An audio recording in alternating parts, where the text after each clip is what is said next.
There comes a moment, often unnoticed, sometimes misunderstood, when a subtle dissatisfaction begins to stir within the sincere seeker. It is not rebellion. It is not doubt. It is not a loss of faith. On the contrary, it arises precisely because faith has been earnest, prayer has been faithful, and the heart has genuinely sought God. Yet something within whispers that effort has reached its limit.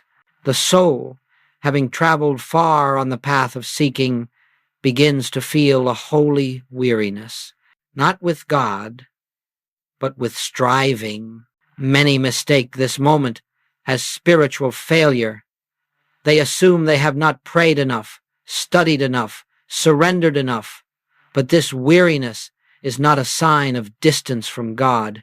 It is a sign of nearness. It is the soul's recognition that the answer it seeks cannot be reached by further effort.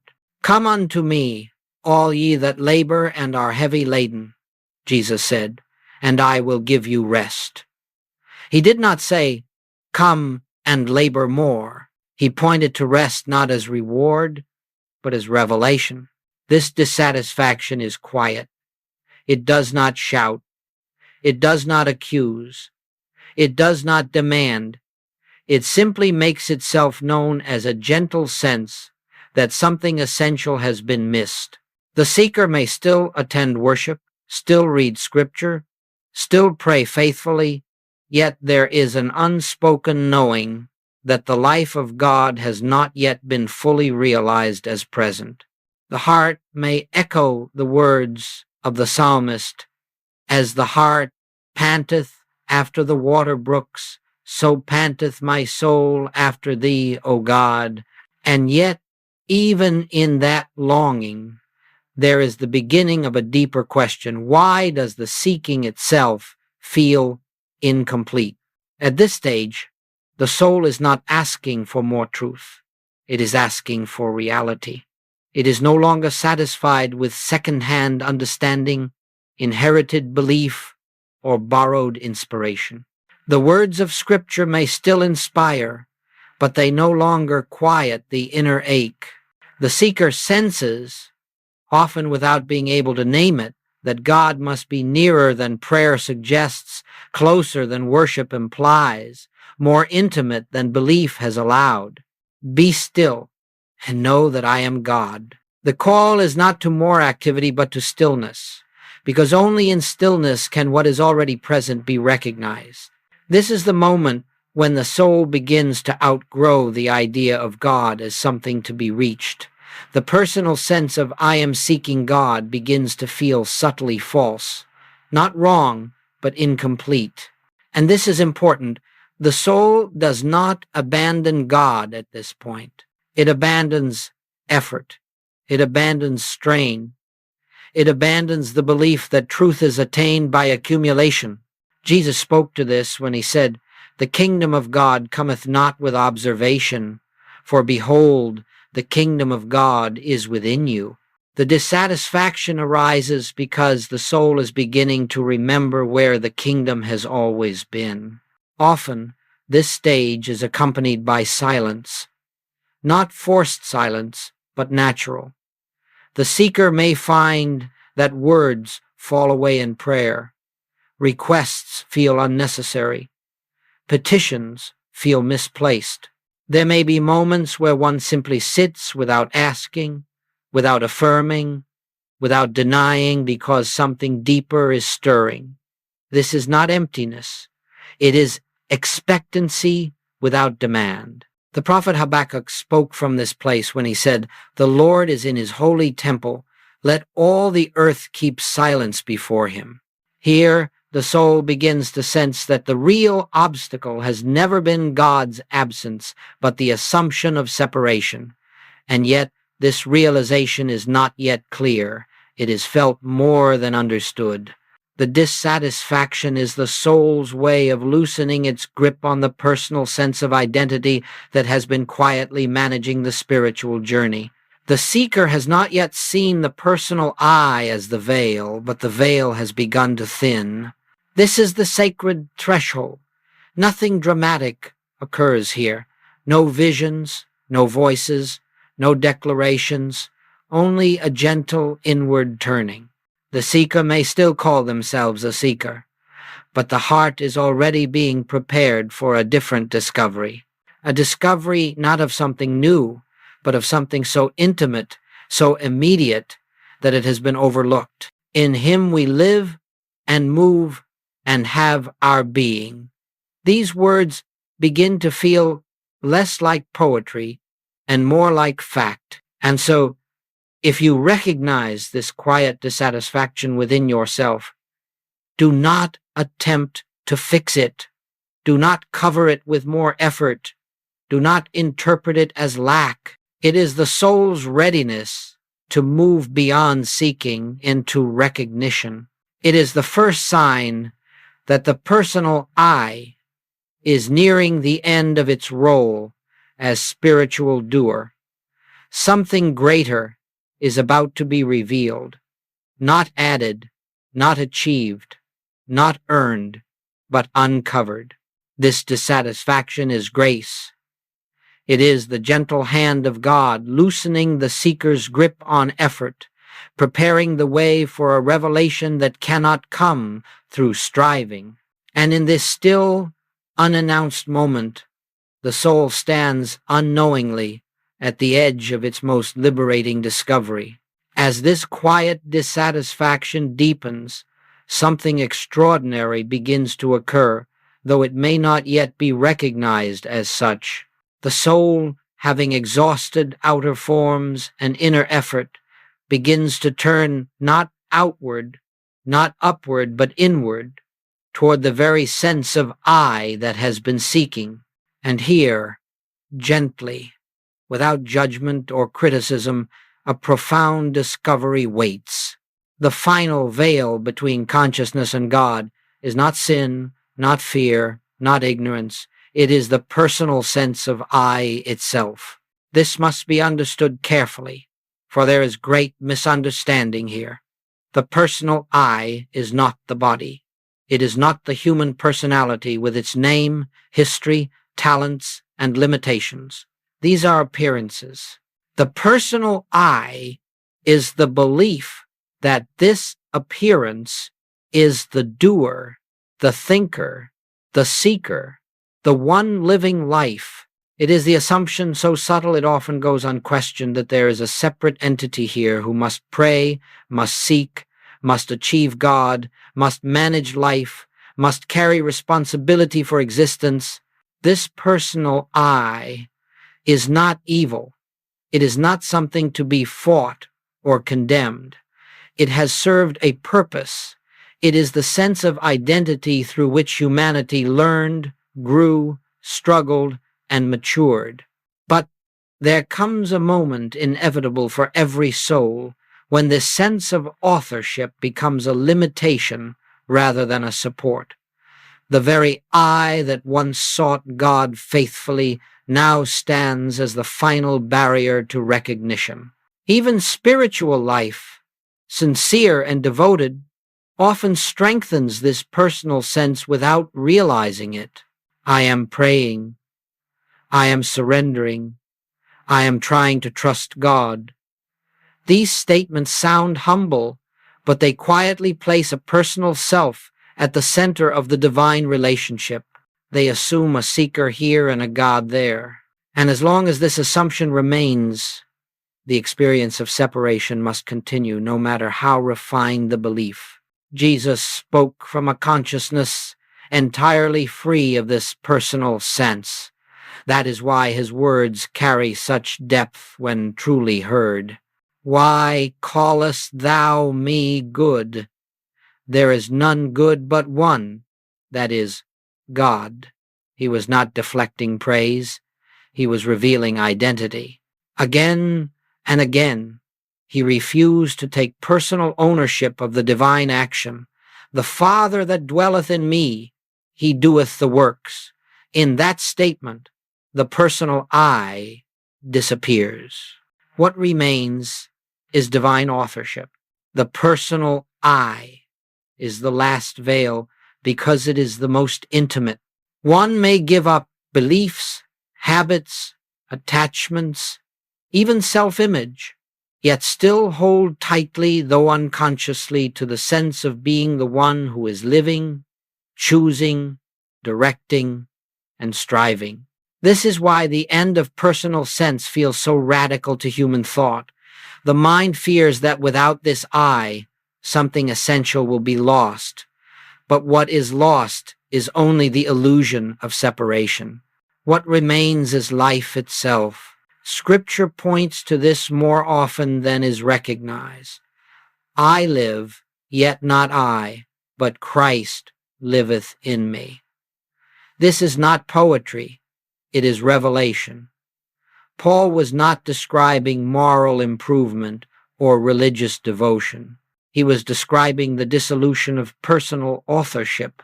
The I that once claimed ownership of life had yielded to the Christ, the impersonal presence of God expressing as being. The personal I believes it must carry burdens. It believes it must fix problems, protect itself, plan outcomes, and secure the future. And because it believes this, life becomes heavy. Jesus addressed this directly when he said, "Take no thought for your life, for your Father knoweth what things ye have need of." This was not advice for better living. It was a disclosure of a different identity, one in which life is not managed personally, but lived divinely. As long as the personal I remains unquestioned, fear remains inevitable. Fear is not caused by circumstances. It is caused by personal authorship, a self that believes it must survive, succeed, and control will always fear loss. But when the personal I begins to loosen its grip, fear begins to fade, not because conditions change, but because identity does. This is why the soul's dissatisfaction could not be resolved by more effort. Effort belongs to the personal I. The soul was not asking for better effort. It was preparing for release. The discovery that lies ahead is not how to improve the personal self, but how to see that the personal self was never the source of life to begin with. Before Abraham was, I am. Not I was, not I became. I am eternal, impersonal presence. At this stage, the seeker does not yet abandon the personal I. That comes later, naturally, gently, without force. But awareness begins to notice it. One begins to see how often the word I is used, how quickly it attaches itself to conditions, roles, fears, desires. And in this noticing without effort or judgment, the veil begins to thin. The personal I is the last veil because it is the most convincing. It feels like you. And yet, the moment awareness turns toward it, a deeper question arises, one that cannot be answered by the mind. Who is the I that is aware of this personal self? That question does not seek an answer. It prepares the way for silence, and in that silence, the personal I will eventually be seen not as identity, but as appearance. This is not the end yet. It is the approach. The soul has now been brought to the threshold where the personal sense can no longer satisfy, yet has not fully dissolved. What follows is not an act of will, but a moment of grace, a moment when something deeper begins to live itself, and the personal I quietly steps aside. When Joel Goldsmith spoke of the end of personal sense, he was not announcing a dramatic event, nor was he offering a goal to be achieved through discipline or will. He was pointing to a revelation so quiet, so natural, that it often goes unnoticed until it has already occurred. The words themselves can be misunderstood if they are heard by the personal mind. For the personal mind immediately imagines loss of individuality, loss of control, loss of meaning. But Joel was not speaking of loss. he was speaking of release. The end of personal sense does not mean the end of personality. It does not mean withdrawal from the world, nor does it mean indifference to human experience. It does not erase individuality. Rather, it reveals individuality in its true light as expression, not authorship. What ends is the belief that there is a separate someone here who is responsible for life, who must manage existence, who must carry the burden of becoming spiritual, healed, supplied, or complete. Joel discovered that the greatest suffering of humanity does not come from circumstance, but from identity. The personal sense assumes, I am the one living this life. And because it assumes this, it must also assume responsibility, fear, effort, and struggle. It must plan, defend, and strive. It must worry about past and future. It must carry the weight of success and failure. And yet, nowhere in Scripture do we find God placing this burden upon man. On the contrary, we hear again and again, cast thy burden upon the Lord, and he shall sustain thee. Not because God intervenes from outside, but because God is the life itself. When Joel spoke of the end of personal sense, he was describing the moment when this false sense of authorship quietly dissolves, not by force, not by denial, not by discipline, but by recognition.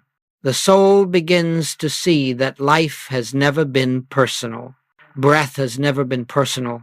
Intelligence has never been personal. Healing has never been personal. Even thought arises from a depth beyond the personal mind. In him we live and move and have our being. This is not poetry. It is fact. The personal sense believes it is the doer. Joel saw that this belief is the root of fear and limitation. Jesus never claimed personal doership. He did not say, I heal. He said, the Father that dwelleth in me, he doeth the works. He did not say, I supply. He said, your Father knoweth what things ye have need of before ye ask. He did not say, I live by my own power. He said, I can of mine own self do nothing. These were not statements of humility. They were revelations of identity. To the personal mind, this sounds like surrender, but in truth, it is freedom. For the moment the personal I ceases to claim ownership of life, life reveals itself as effortless, not passive, but guided, not inactive, but intelligent, not chaotic, but ordered. Joel discovered that when the personal sense steps aside even briefly, the Christ takes over, not as a power that arrives, but as the presence that has always been there. This is why the end of personal sense cannot be practiced. It cannot be willed. It cannot be imitated. The personal self cannot end itself, for any attempt to do so only strengthens it. The end comes when the soul sees clearly that the personal I was never the source of life to begin with. Except ye become as little children, ye shall not enter the kingdom of heaven. A child does not manage life. A child lives life, and in that living, life unfolds naturally. Joel often emphasized that nothing real is lost when personal sense dissolves. What is lost is anxiety. What is lost is strain. What is lost is the belief that one must earn God's favor or secure divine action. What remains is peace, not as emotion, but as state of being. My peace I give unto you, not as the world giveth. give I unto you. The peace of Christ is not dependent on circumstance, because it does not arise from circumstance. At first, the end of personal sense may be experienced only in moments, brief intervals where thought stops claiming ownership, where awareness rests without reference to a personal center. In these moments, there is a sense of being carried, of being lived rather than living. Joel recognized these moments not as mystical experiences to be sought, but as glimpses of what has always been true. They are not departures from life, they are returns to reality. As personal sense fades, something remarkable is discovered. Life continues. The body functions. Thought occurs. Action happens.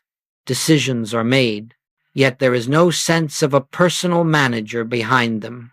This is the great revelation. The vine does not struggle to bear fruit. The branch does not plan how to grow. I am the vine, ye are the branches. Life flows because life is its own source.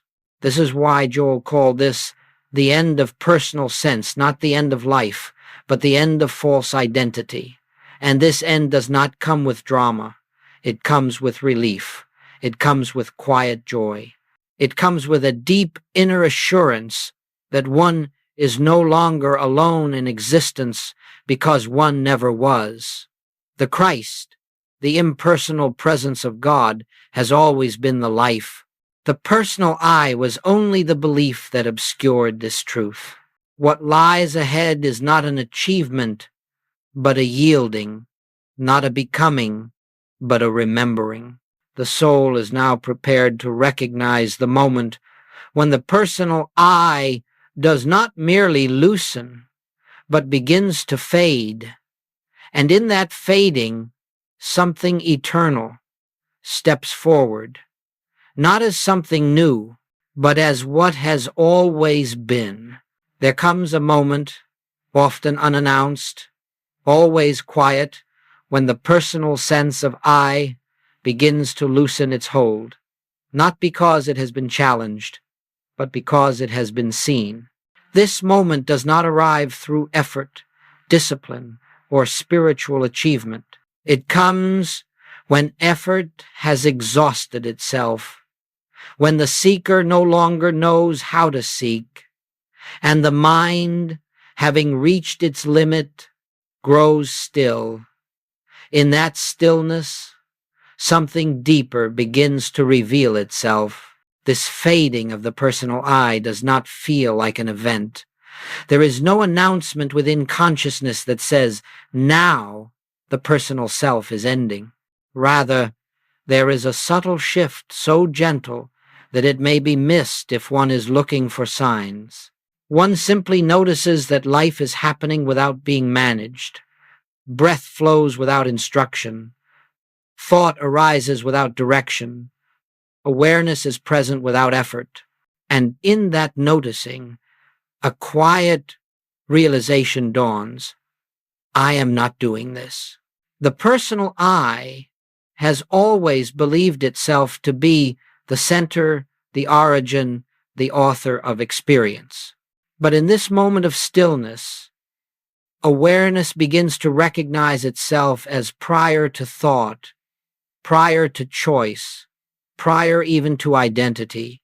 The question is no longer asked in words, yet it is deeply present. Who is aware?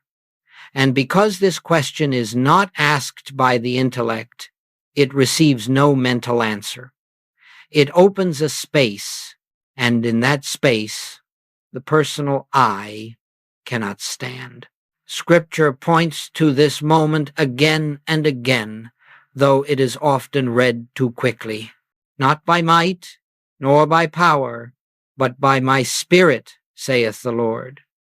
The fading of the personal I is not an act of might. It is not power exerted by the will. It is the yielding of attention from effort to presence. It is the soul discovering that it has been standing on holy ground all along.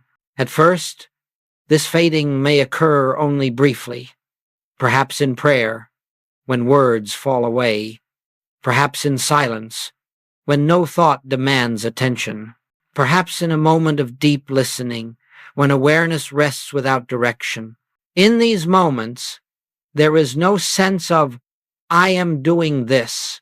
There is only being. And in that being, there is peace, not as an emotion, but as a natural state. Peace, be still, Jesus said. He was not speaking to the sea. He was revealing the nature of consciousness when personal sense is absent. The personal I fades not because it is removed, but because it is no longer believed. It is seen as a habit of thought, a pattern of identification, rather than the truth of being. And when belief withdraws, the structure collapses quietly, without resistance. There is no battle here. Truth does not fight illusion. It reveals it. Light does not destroy darkness. It exposes it. As this fading begins, fear loses its foundation. Fear requires a personal center to threaten, a self to protect, a future to control. But when awareness rests as presence rather than person, fear has no place to attach. This is why Jesus could say, "Be not afraid," not as comfort, but as description. In the presence of God, fear cannot arise, because God is not a person who can be harmed. The mind may attempt to reassert itself at this stage.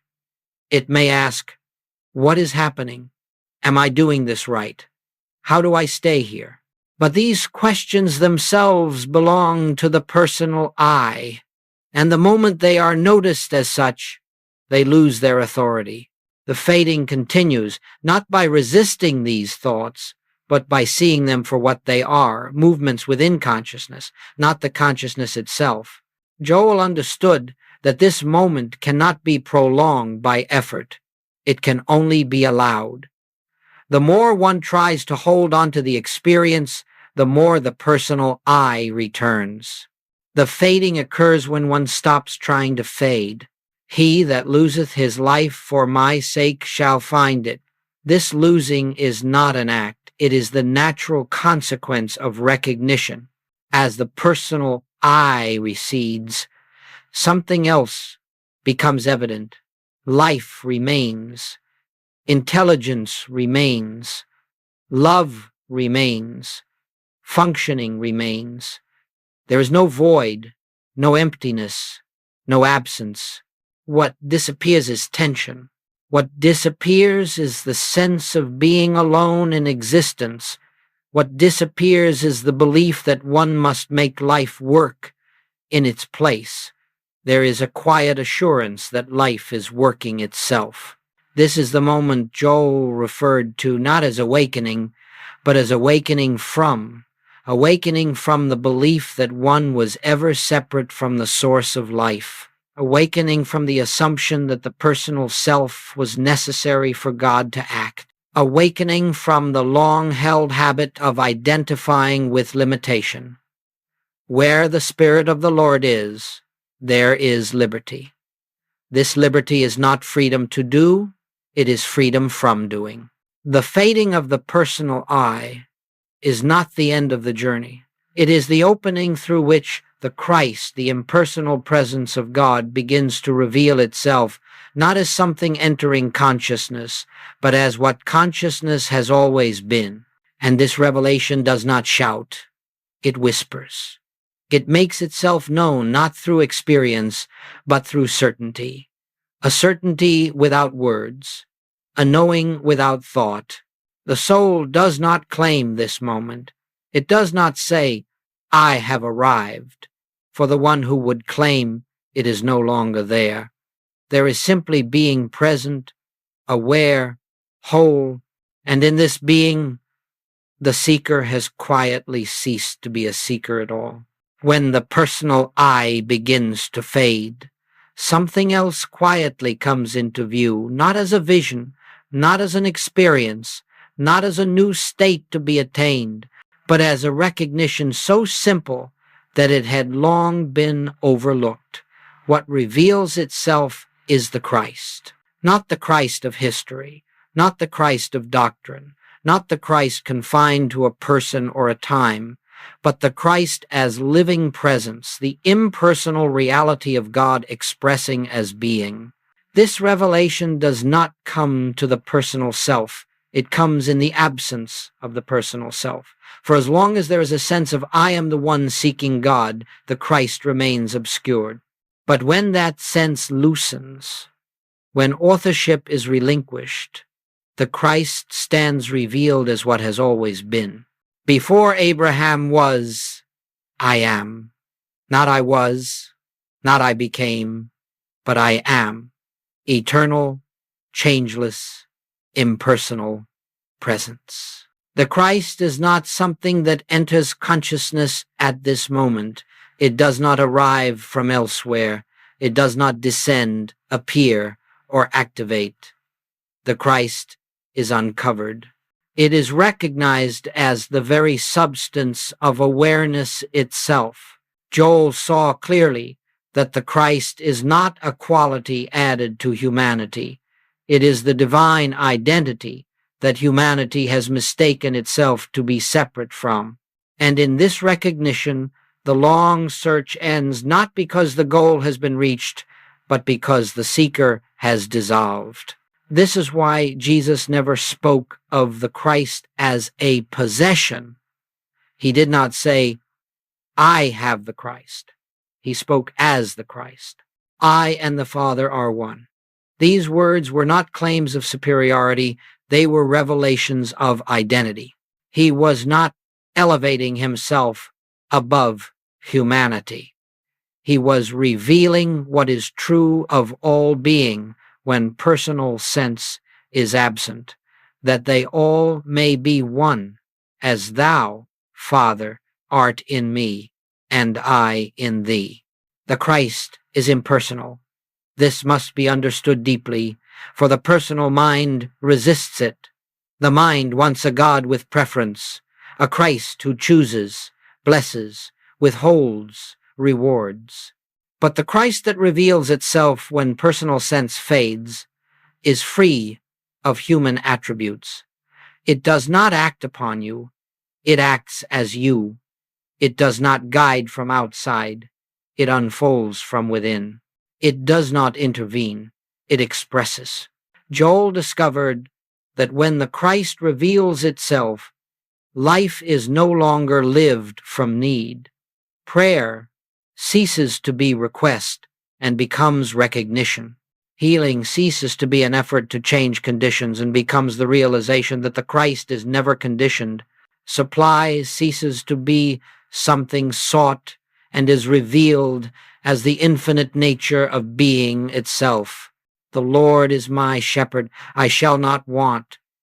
Not because God provides from afar, but because God is the life that knows no lack. The Christ reveals itself as peace, but not the peace of circumstances. It is the peace which passeth all understanding, because it does not arise from thought. It is the peace of identity, the certainty that being is whole. In this presence, there is no struggle to forgive, because there is no personal center to be offended. There is no effort to love, because love is the nature of the Christ itself. There is no fear of loss, because the Christ cannot be diminished. When this impersonal Christ reveals itself, there is a profound shift in perception. The world is no longer encountered as something happening to you. It is seen as something arising within consciousness. People are no longer separate entities acting upon you. They are expressions of the same life, appearing in different forms. Circumstances are no longer interpreted as threats or rewards. They are movements within the one presence. Judge not according to the appearance, but judge righteous judgment. Righteous judgment is seen from the Christ, not from the personal self. Joel emphasized that this revelation is not mystical in the sense of being extraordinary. It is mystical only because it is misunderstood. In truth, it is the most natural recognition possible. The unnatural state has been the belief in separation. The Christ is simply what remains when that belief dissolves. In the beginning was the Word, and the Word was God. The Word is not language, it is being. It is the living presence that speaks itself as existence. The personal mind may still arise after this recognition. Thoughts may still appear. Human emotions may still pass through. But they are no longer owned. They are seen as movements on the surface of consciousness, not definitions of identity. The Christ remains untouched by them. They shall come nigh thee, but shall not come unto thee. This is not protection from experience. It is freedom from identification. The impersonal Christ does not make life dramatic. It makes life simple. There is a deep sense of rightness, of order, of quiet joy that does not depend on outcome. Decisions arise without anxiety. Action flows without strain. Silence becomes familiar, not empty. One begins to understand why Jesus withdrew so often into solitude, not to escape life, but to rest in the awareness from which life flows. This is the Christ, Joel discovered, not as doctrine, not as theology, but as living reality, a reality that cannot be claimed by a person because it erases the very sense of personal ownership, a reality that belongs to no one and expresses through anyone who becomes still enough to let it be. It is not ye that speak, but the Spirit of your Father which speaketh in you. The Christ does not announce itself. It does not say, I am here. It reveals itself as the absence of strain, the end of seeking, the quiet certainty of being. And once recognized, even faintly, it cannot be forgotten. For it is not something known by the mind, it is what the mind itself arises from. When the Christ reveals itself as impersonal presence, something quietly but irrevocably changes in the inner life. Effort begins to fall away, not because one decides to stop striving, but because striving is seen to have no place in truth. Effort belongs to the personal sense of identity. It arises from the belief that something is missing, that something must be attained, that something must be fixed or improved. But when truth is recognized, lack is exposed as illusion, and effort has nothing left to accomplish. Joel understood that effort is always the activity of a seeker who believes himself separate from what he seeks. As long as there is a sense of distance between oneself and God, effort feels necessary. Prayer becomes petition. Meditation becomes discipline. Spiritual life becomes a task. But when the Christ is recognized as the very life that is living you, the foundation of effort collapses. One does not strive to become what one already is. Jesus never taught effort as a path to God. His words were consistently invitations into rest. Take my yoke upon you, and ye shall find rest unto your souls. A yoke implies union, not labor. It implies that life is already being carried, already directed, already sustained. The soul that recognizes this no longer struggles to align with God. It discovers that it has never been out of alignment. My Father worketh hitherto, and I work. The work is God's, not personal. Effort ends because truth is not achieved, it is acknowledged. This is a crucial distinction. Effort attempts to make something true. Recognition allows what is true to be seen. The personal mind cannot understand this. because it is conditioned to equate value with activity. But the Christ reveals a different order of being one, in which life unfolds by intelligence, not by strain. When effort falls away, this does not result in passivity.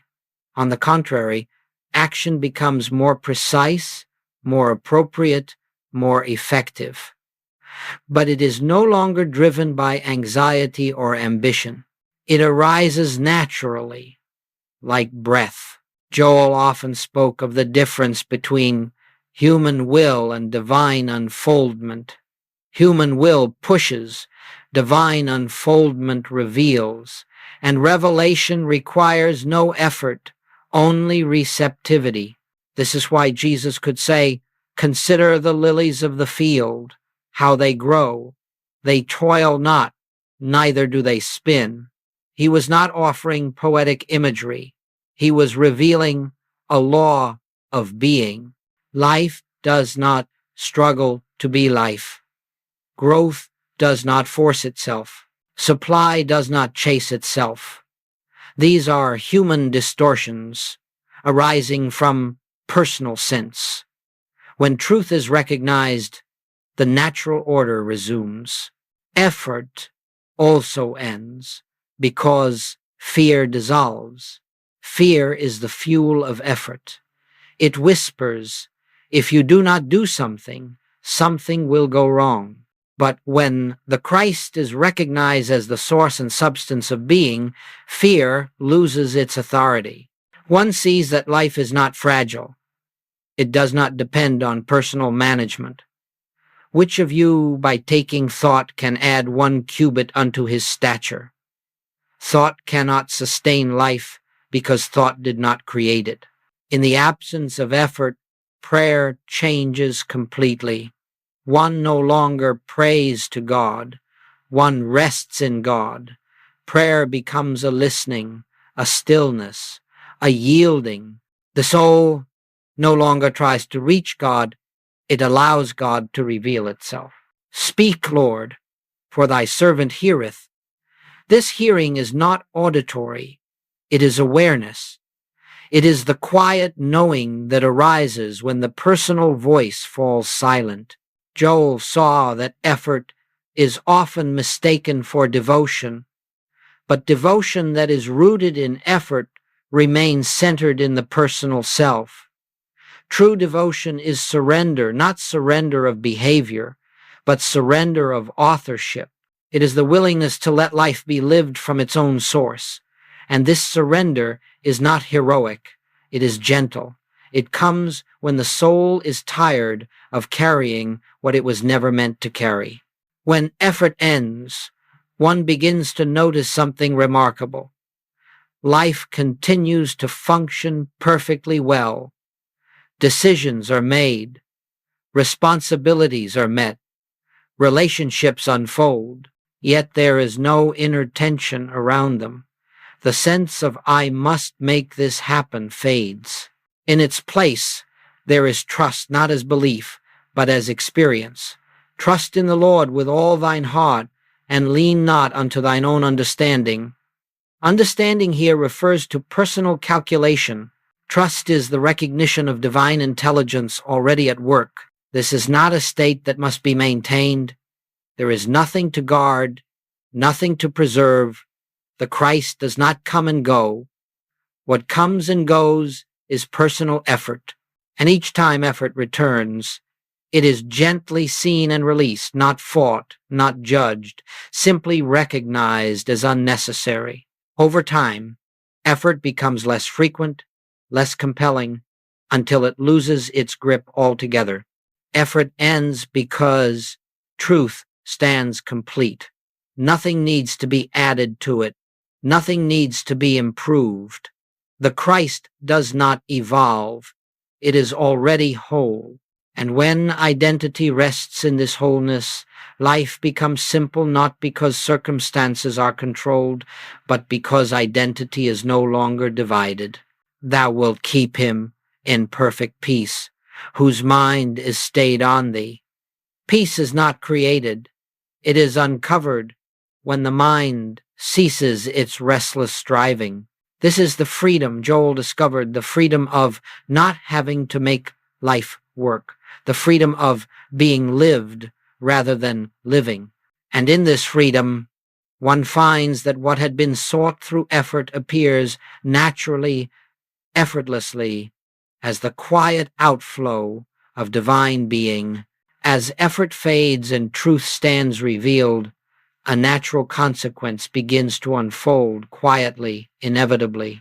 Fear, lack, and burden begin to lose their substance, not because they are fought, denied, or overcome, but because the identity that sustained them is no longer believed.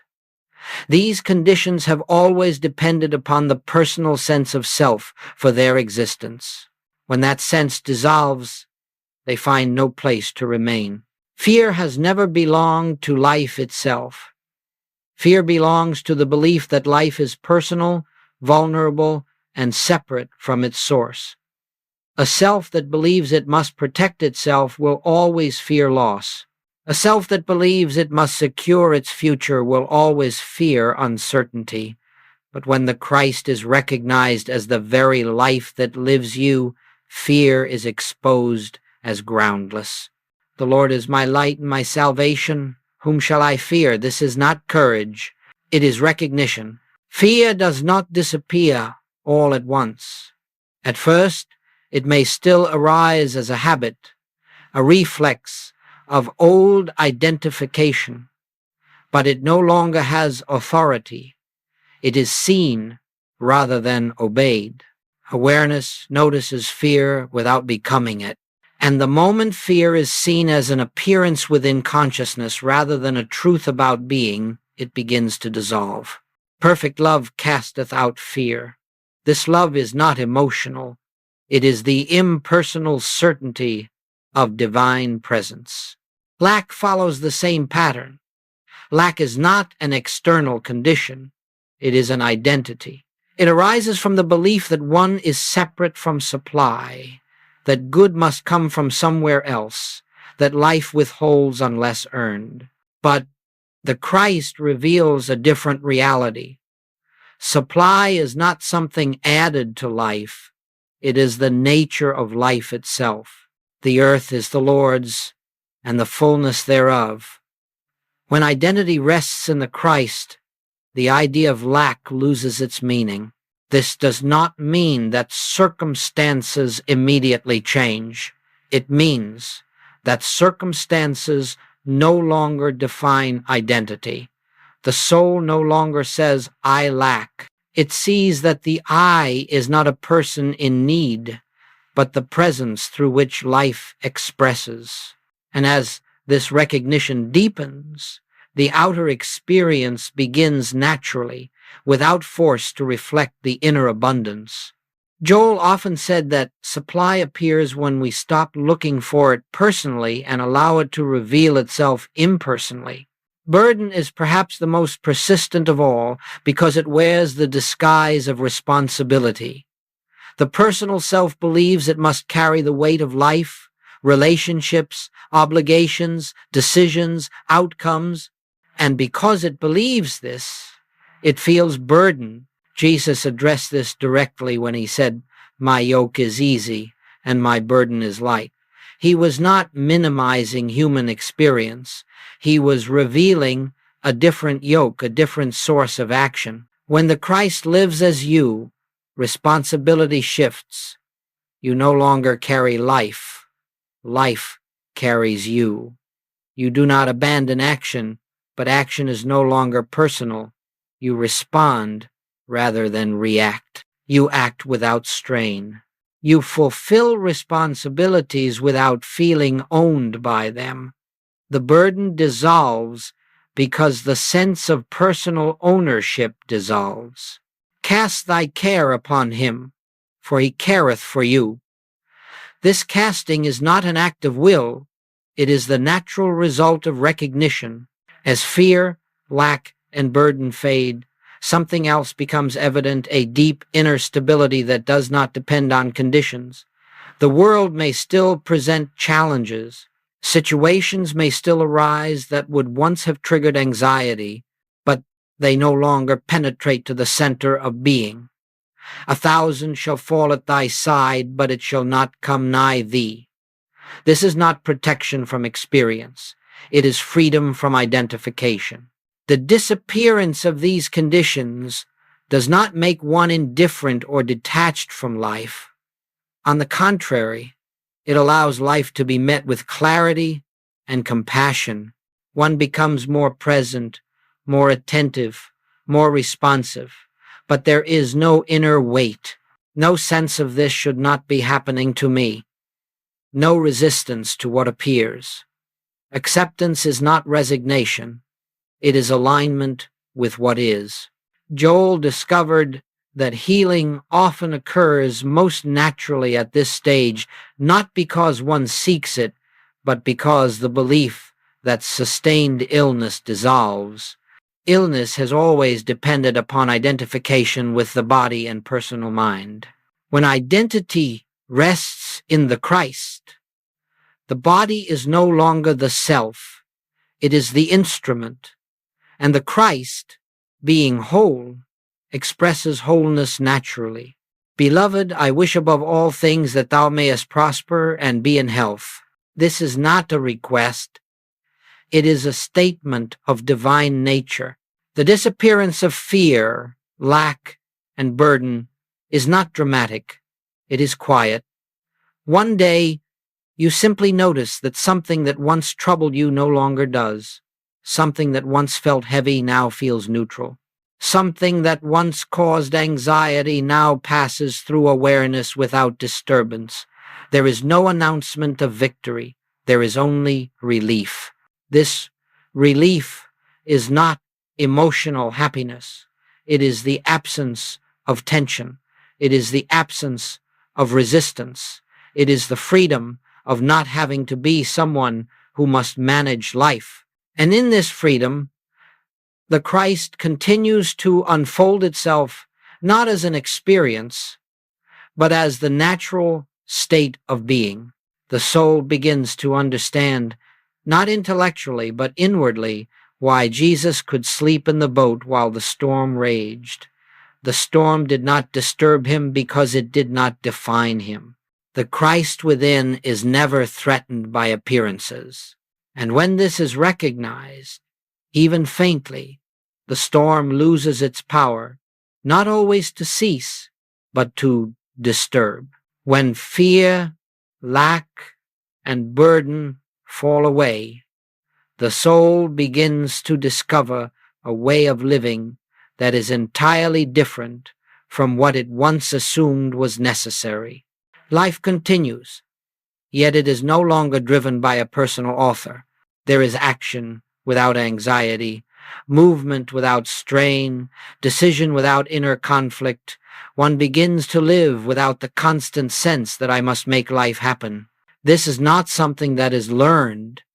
It is something that is noticed. Life reveals itself as self-operating. Thoughts arise, but they are not claimed. Actions occur, but they are not owned. Words are spoken, but they are not rehearsed. The personal I no longer stands at the center directing experience. It has quietly stepped aside, and in its place, something deeper is living itself. Joel understood this as divine unfoldment, not a plan imposed from above, not a destiny enforced by will, but the natural movement of intelligence expressing as form. It is God which worketh in you both to will and to do of his good pleasure. This is not a metaphor. It is a statement of fact. The will that moves life is not personal. It is divine. And when this is recognized, resistance dissolves. Living without a personal author does not mean that individuality disappears. On the contrary, individuality becomes more authentic. Personality is no longer strained by self-consciousness. It is no longer burdened by comparison or self-protection. It expresses freely, creatively, uniquely, without trying to be anything. The personal self had always tried to be something. The Christ simply is. In this state, one no longer asks, "What should I do?"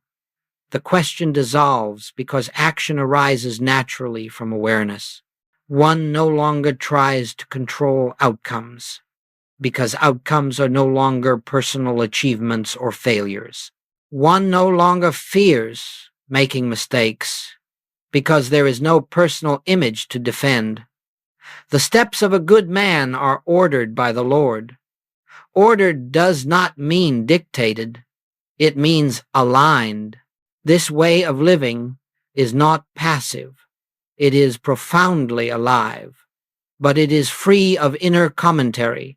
There is no constant evaluation of experience, no measuring of success, no replaying of past decisions. Life is met as it appears, responded to as needed, and released as it passes. This is what Jesus meant when he said, "Take therefore no thought for the morrow." He was not discouraging care. He was revealing trust in divine order. When there is no personal author, relationships change. Others are no longer seen as threats or resources. They are seen as expressions of the same life. There is less judgment, not because one tries to be compassionate, but because separation is no longer believed. Forgiveness happens naturally because there is no personal self to be injured. Love flows without effort because love is the nature of the Christ. Work changes as well. One still acts, still creates, still contributes, but without the weight of self-definition. Work is no longer a means of proving worth or securing identity. It becomes an expression of life moving through form. Joel often emphasized that when work is impersonal, it is effective, harmonious, and satisfying. It is not your work. It is the work of God unfolding as activity. Even challenges are experienced differently. Difficulties may still arise, but they are no longer interpreted as personal problems. They are seen as movements within consciousness, not threats to identity. The mind no longer rushes to fix, control, or resist. There is space, and in that space, solutions often reveal themselves without struggle. Stand still and see the salvation of the Lord. Standing still is not inactivity. It is the absence of personal interference. Living without a personal author brings a deep sense of trust, not trust in something, but trust as something. Trust becomes the natural state of being when one is no longer trying to manage life from a limited center. One feels carried, guided, sustained, not emotionally, but existentially. The question, "Am I safe?" no longer arises, because safety is no longer sought in circumstances. It is recognized as inherent in being. This way of living does not make one extraordinary. It makes one ordinary in the truest sense. One eats, works, rests, speaks, listens, without spiritual self-consciousness. The Christ does not seek recognition. It does not announce itself. It lives quietly, naturally, invisibly. When thou doest alms, let not thy left hand know what thy right hand doeth. This is not moral instruction. It is a description of impersonal action. Over time, the absence of a personal author becomes so natural that one forgets there was ever another way to live. The strain of self-management fades into memory. The constant inner dialogue quiets. Life feels simple not because it is controlled, but because it is no longer resisted. And in this simplicity, there is joy, not excitement, but a steady, quiet gladness that arises for no reason. This is not the end. It is the beginning of a deeper embodiment, for when life is no longer lived by a person, it begins to live fully as the Christ. And what follows is not effort, not discipline, not practice, but a natural unfolding in which truth moves from recognition into lived reality. There comes a point on the spiritual path where nothing further can be added, not because understanding is complete in the mind, but because the need to add has fallen away. This is why what Joel Goldsmith discovered at the end of his journey was not a new teaching, not a higher principle, not a more refined method, but the quiet recognition that all teaching points to the same unveiling, the end of the personal sense of I and the full living of the Christ as identity. Joel did not call this discovery final because it was dramatic or superior to earlier insights. He called it final because nothing remains beyond it that can be sought.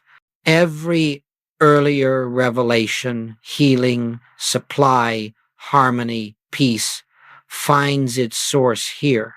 When the personal I dissolves, all that had been sought through effort is revealed as already present. There is no longer a path to walk, because the walker has disappeared into the ground on which the path appeared. Throughout his life, Joel spoke of healing, of prayer, of meditation, of spiritual listening.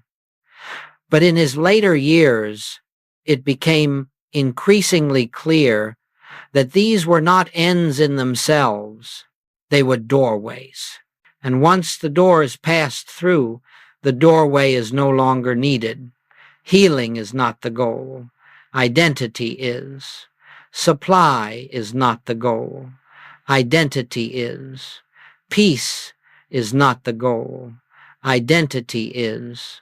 When identity rests in the Christ, these appear naturally without pursuit. Joel realized that as long as there is someone seeking God, the seeking must continue. But when the seeker is seen as a concept rather than a reality, the search ends not in disappointment, but in fulfillment. Seek, and ye shall find, Jesus said. But he did not say what would be found. What is found is not an object, not an experience, not a state, but the absence of the one who was seeking. This is why the end of personal sense is not something the world celebrates. It offers no badge of achievement. It produces no identity to display. It does not make one special. It makes one free. And freedom, in its truest sense, is invisible. The kingdom of God cometh not with observation. There is nothing to point to, nothing to demonstrate, only a life quietly lived from a different center, or rather, from no center at all. Joel understood that this discovery could not be reached earlier in the journey, not because it was withheld, but because consciousness was not yet ready to release its most cherished illusion, the belief in personal authorship. Humanity could let go of sin before it could let go of identity. It could release fear before it could release control. But eventually, every soul must face the simple, unsettling truth that life has never been personal. This is why Joel spoke so gently in his later teachings. He was no longer explaining principles. He was allowing truth to speak for itself. He knew that the final discovery could not be taught. It could only be recognized. Words could prepare the way, but silence would do the work. In quietness and in confidence shall be your strength. Strength here is not power. It is stability in being. Nothing in this discovery negates the earlier journey. Prayer was not wasted. Seeking was not mistaken. Effort was not wrong. All of it served to bring consciousness to the point where it could finally let go. Just as a ladder is not despised because it is set aside once the roof is reached, The spiritual practices of earlier stages are honored even as they fall away. The mistake would be to cling to them after their purpose has been fulfilled. Joel saw that the greatest misunderstanding of spirituality is the belief that it is about becoming something. But becoming implies time, effort, and distance. The Christ is not something you become. It is what remains when becoming ends. I am that I am, not I will be, not I hope to be. Simply I am eternal, impersonal presence. This was the simplicity of Joel's final realization.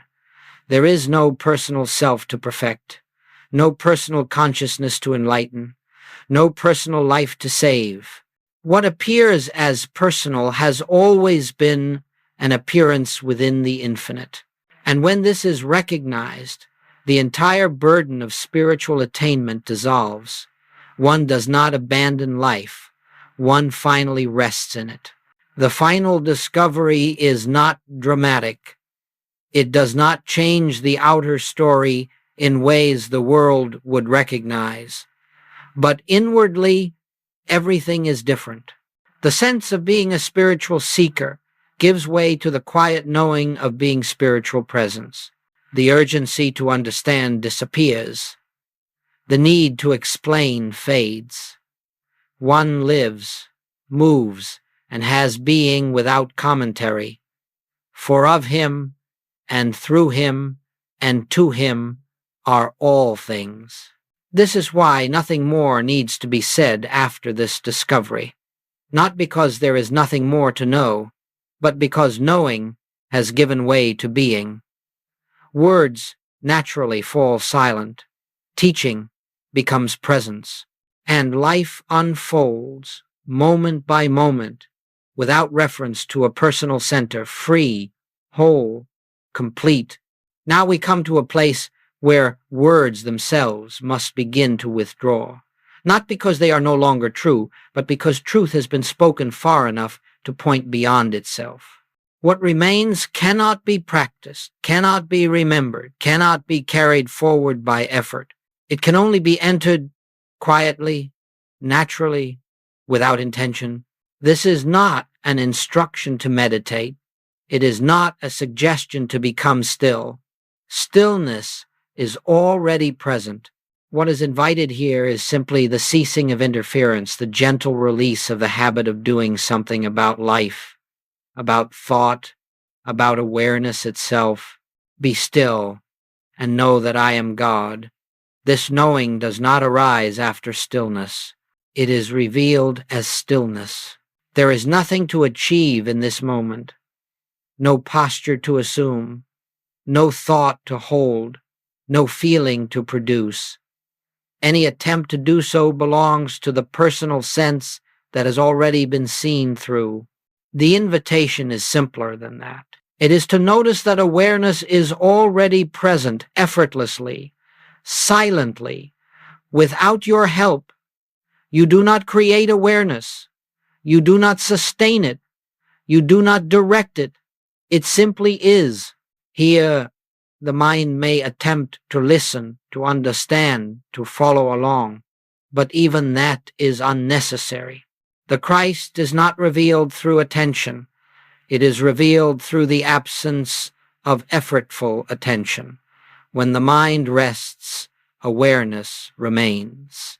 When thought pauses, being continues.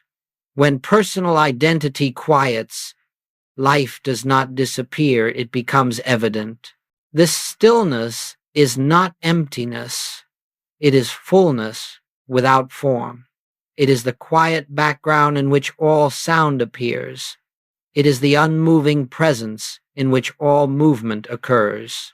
It is the same stillness that Jesus withdrew into when he went alone into the mountain, not to escape the world, but to rest as the source from which the world arises. There is no one here who must do this correctly. There is no right way to enter stillness, because stillness is not entered, it is recognized. The moment you notice that you are aware, Without needing to define who or what is aware, you are already here. The Christ does not arrive later. It is present now, closer than breath, nearer than thought. This is why Joel so often emphasized silence, not as a discipline, but as a natural state. Silence is not the absence of noise. It is the absence of personal commentary. It is the quiet in which life speaks itself. The Lord is in his holy temple. Let all the earth keep silence before him. The holy temple is not a place. It is consciousness itself. In this stillness, nothing is asked of you. You are not required to let go of thoughts. Thoughts will come and go. You are not required to feel peace. Peace is already present as the nature of being. You are not required to trust. Trust is inherent when there is no personal center trying to control. Simply rest without effort in the awareness that is already here. This resting is not something you do.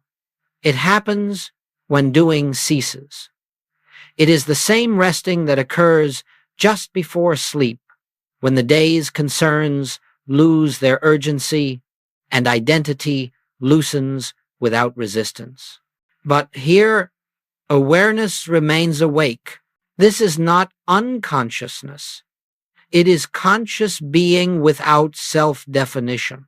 In this stillness, the Christ is not experienced as an object. It is not perceived. It is what perceives. It is not something you are aware of. It is the awareness itself. And because of this, it cannot be grasped or held. It can only be lived. In him we live and move and have our being, not as belief, but as fact. Nothing more is required here. There is no next step, no deeper level to reach, no further revelation to seek. The stillness does not lead somewhere else. It is the ground, and as you rest here, even briefly, you may notice a quiet certainty, a gentle ease, a sense of being exactly where you are meant to be, not emotionally, but existentially. This is not an experience to remember later. It is not something to recreate. It does not belong to time. It reveals itself whenever the personal sense relaxes its hold. And once recognized, even faintly, it leaves a mark not on memory, but on identity. Something within knows that life is not being lived personally. It is being lived divinely. And so we do not conclude this moment. We do not end it. We simply allow it to be what it is, present, complete, untouched by effort. Words now step aside, not because they have failed, but because they have done what they came to do. Point you back to the stillness that has always been here. When stillness is recognized not as a state to enter, but as the ground of being something becomes unmistakably clear, life has always been living itself. What once appeared as personal effort is seen, in hindsight, as unnecessary interference. What once felt like decision-making is recognized as unfoldment. The sense that I am living my life gently dissolves, and in its place there is a quiet awareness that life is living itself as you. This is not a new experience. It is a new interpretation of what has always been happening. The heart has always beaten without instruction. Breath has always moved without permission. Intelligence has always coordinated the body, the mind, the environment, without consulting the personal self. Thou hast beset me behind and before, and laid thine hand upon me. This is not supervision from above. It is the intimacy of life itself. The life that lives itself does not announce its presence. It does not say, "Now I am guiding you." It simply unfolds, You may find yourself saying the right words without planning them, taking the right steps without calculating them, resting when rest is needed and acting when action is required. There is no sense of, I chose this wisely. There is only the quiet recognition that what needed to happen, happened. This does not make life mechanical or impersonal in the human sense. On the contrary, it brings a deeper warmth, a gentler intelligence, a more responsive sensitivity to each moment. But this responsiveness does not arise from vigilance. It arises from availability. The personal self no longer stands between life and its expression. Here am I. Send me. This is not a personal declaration. It is the readiness of consciousness to be lived. As the life that lives itself becomes evident, self-concern fades. One no longer watches oneself living. One no longer evaluates each thought, emotion, or action. Life flows forward without commentary. There is a sense of ease, not because circumstances are perfect, but because identity is no longer invested in controlling them. Let this mind be in you, which was also in Christ Jesus. This mind is not a way of thinking. It is the absence of personal thinking. In this way of being, even mistakes lose their sting. There is no personal failure to defend against, no image to repair. What appears as error is simply another movement in consciousness, quickly corrected by the same intelligence that guides all things. Regret has no foothold, because there is no personal past to relive. Anticipation loses its urgency, because there is no personal future to secure. Life unfolds now, and now is enough. Joel often spoke of this as divine government, not a rule imposed upon life, but the natural order of being when personal sense no longer governs. Divine government does not plan, it reveals. It does not control, it harmonizes. And when it is recognized, one stops asking for direction and begins to notice that direction has always been present. The Lord shall guide thee continually, not occasionally, continually. In this living, prayer becomes wordless. Gratitude arises without object. Love flows without condition. One does not feel holy, spiritual, or enlightened. One feels normal, perhaps more normal than ever before. The tension that once accompanied identity is gone. Life feels lighter, simpler, quieter, not empty full, but full without weight. This is why the Christ does not draw attention to itself. It does not seek expression. It is expression. It does not need recognition. It is recognition. And as this life lives itself, the world may or may not notice. That is of no importance. The Christ is not concerned with impact. It is concerned only with being what it is. The life that lives itself does not withdraw from the world. It meets the world without fear. It engages without attachment. It loves without possession. It serves without sacrifice. Freely ye have received, freely give. There is no sense of giving something personal. What flows through you was never yours to begin with. Gradually, almost without noticing, one stops asking spiritual questions. Not because curiosity is gone, but because the need for answers has ended. Life itself is the answer.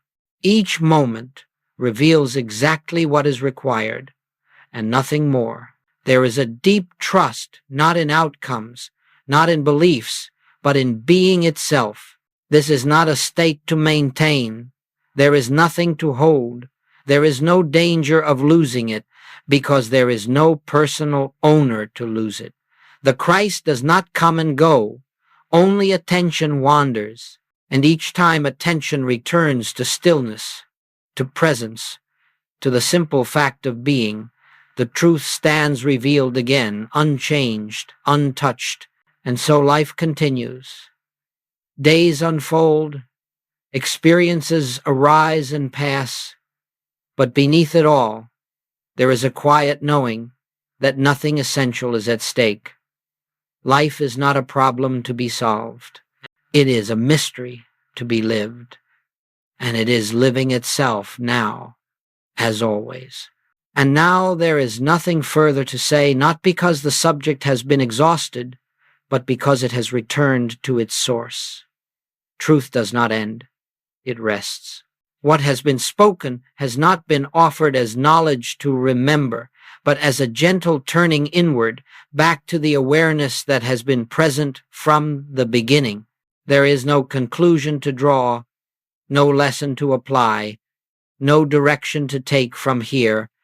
Any attempt to do so would return us to the personal sense that believes something must follow. But what has been revealed does not lead onward. It stands here complete, sufficient, whole.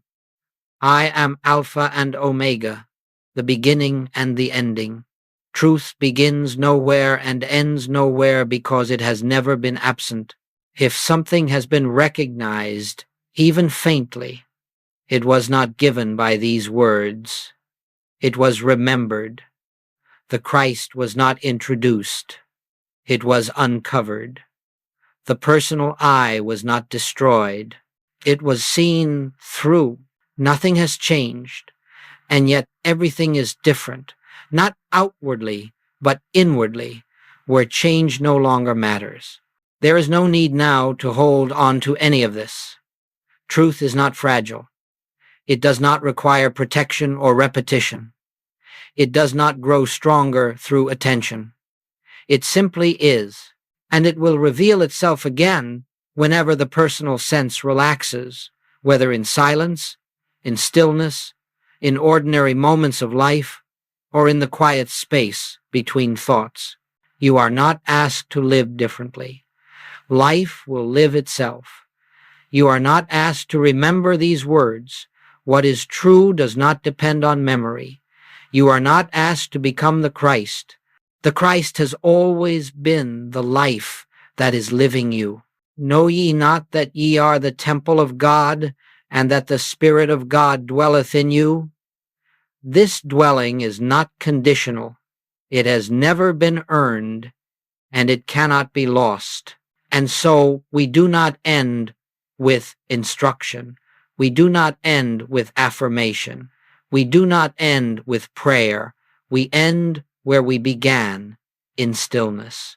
Not the stillness created by silence, but the stillness that remains even when sound returns. The stillness that underlies thought. The stillness that is aware of these words, even now. Rest there, if rest happens. Move on, if movement happens. Forget these words, if forgetting happens. None of it alters what is. The Christ does not wait for recognition. It does not depend on attention. It does not improve with understanding.